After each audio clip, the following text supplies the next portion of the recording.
রাতে ঘুমানোর আগে বিছানাতে শুয়ে এই দোয়াটি নিয়মিত একবার পড়ুন। পাহাড় সমান ঋণও পরিশোধ হবে, অভাব অনটন দূর হবে।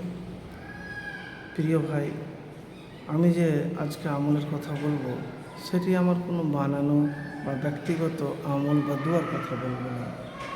তো যারা ঋণ পরিশোধে ব্যর্থ, কোনোভাবেই পারছেন না, ঘুমানোর আগে এই দোয়া একবার পড়ুন আর সকালে সন্ধ্যায় এই দোয়াটি পড়ুন। তো প্রিয় ভাই, সর্বপ্রথম যে দোয়াটির কথা আপনাকে বলবো, তো যখন ঘুমাতে যাবেন তো ঘুমার আগে একবার সূরা ফাতিহা, একবার দুরূদ শরীফ, তারপরে এই দোয়াটি একবার।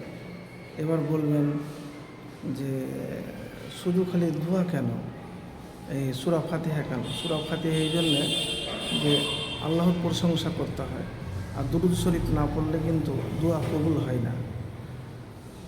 তারপরে আপনি এই দোয়াটি করবেন, আল্লাহুম্মা আনতাল আউয়ালু ফালাইসা ক্বাবলাকা শাইউন ওয়া আনতাল আখিরু ফালাইসা বা'দাকা শাইউন ওয়া আনতাল জাহিরু ফালাইসা ফাওকাকা শাইউন ওয়া আনতাল বাতিনু ফালাইসা দুনাকা শাইউন ইকজি আন্নাদ দাইনা ওয়া আগনিনা মিনাল ফাকরি।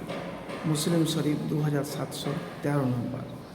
তো এই দোয়াটি কখন পড়বেন? যখন আপনি বিছানাতে শুয়ে যাবেন, বালিশে মাথা রেখে ডান কট হয়ে এই দোয়াটি পড়বেন। আর সকালে সন্ধ্যাতে পড়বেন, আল্লাহুম্মা কফিনি বিহালালিকা আন হারামিকা ওয়াগনিনি বিফাদলিকা আম্মান সিওয়াক। আর দুরূদ শরীফ পড়বেন। কোন দুরূদ? যে দুরূদ নামাজের মধ্যে পড়েন সেই দুরূদ পড়বেন। কি?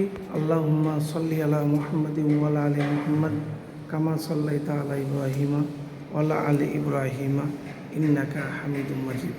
আল্লাহুম্মা বারিক আলা মুহাম্মাদিন ওয়া আলা আলি মুহাম্মাদ কামা বারাকতা আলা ইব্রাহিমা ওয়া আলা আলি ইব্রাহিমা ইন্নাকা হামিদুম মাজিদ।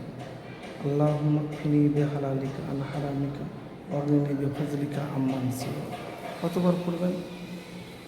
কিন্তু যতবারই পড়বেন নিয়মিত পড়বেন, সেটা 3 বার হোক, 11 বার হোক, 21 বার হোক, যতবারই হোক, কিন্তু নিয়মিত পড়বেন।